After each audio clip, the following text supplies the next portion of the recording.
Hello guys, welcome to my channel. Today we are going to see how to resolve the Autopilot.dll failure that occurred in the Windows event viewer guys.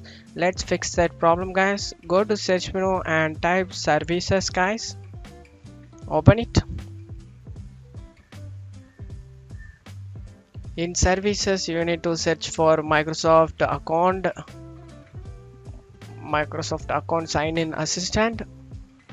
Microsoft account sign in assistant, double click on it, select the startup type to disabled, and if the service status is started running you just need to stop it guys.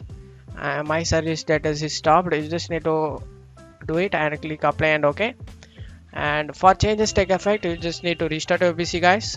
After restarting your PC you should good to go guys. Your problem has been resolved at this point. That's it for today's video guys. I hope this tutorial will definitely helpful guys. Give me a like and subscribe. Thank you.